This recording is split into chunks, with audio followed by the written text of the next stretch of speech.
এদিকে হবিগঞ্জে বৃষ্টি আর উজানের ঢলে প্রতিদিনই ডুবছে কৃষকের ধান।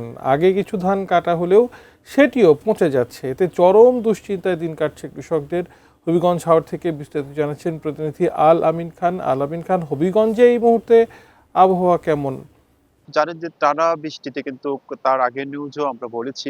টানা বৃষ্টিতে হবিগঞ্জের যে হাওরগুলো, নিচু হাওরগুলো, সেই হাওরগুলো কিন্তু তলিয়ে গিয়েছে এবং একেবারেই পাকা ধান কিন্তু আসলে সেটি কিন্তু কৃষকদের নষ্ট হয়ে গেছে এবং কৃষকদের চোখের সামনে সেই ধানগুলো আসলে প্রতি মিনিটে মিনিটে আসলে তলিয়ে যাচ্ছে। আমার পিছনে দেখতে পাচ্ছেন যে মানে হাওরটি এটা আসলে পুরোপুরি বুড়ে গেছে। শুধু এটা নয়, হবিগঞ্জের ৯ টি উপজেলা রয়েছে।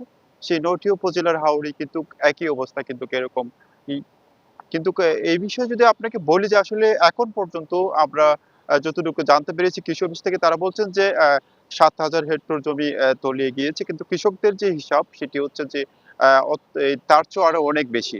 আ আপনি জানেন যে আসলে গতকালকে কিছু সময়ের জন্য রৌদ্র উঠেছিল। তবে কৃষকরা যে তার আগে বৃষ্টির আগে যে কিছু ধান কেটেছিলেন সেটি পচা ধরেছিল। কিন্তু কিছু সময়ের জন্য বৃষ্টি আসার পরও আ রোদ ওঠার পরেও কিন্তু তারপর আবার বৃষ্টি শুরু হয়েছে। এখনো বৃষ্টি হচ্ছে। প্রচুর বৃষ্টি হচ্ছে। কিন্তু আসলে কৃষকরা একেবারেই হতাশ হয়ে পড়েছেন। কারণ এই জেলার যে কৃষকরা রয়েছেন তারা কিন্তু ব্যুরো ধানের উপরে একমাত্র নির্ভরশীল। তাদের পরিবারের আয় ব্যয় বা হিসেব নিকেশ সব এই ব্যুরো ধান থেকে আসলে সবকিছু তারা কিন্তু এখানে হিসাবটা করেন। সব হারিয়ে কিন্তু কৃষকরা একেবারেই নিঃস্ব হয়ে গিয়েছেন। যদি আপনাকে বলি যে আসলে এখনো পানির মধ্যে কিন্তু অনেক কৃষকরা চেষ্টা করছেন কিছু ধান তোলার জন্য যেগুলো তলিয়ে গিয়েছে। তবে এখনো সম্ভাবনা নেই কিছু পাওয়ার আসলে। এই ছিল আসলে অভিজ্ঞতা থেকে আমার কাছে সর্বশেষ।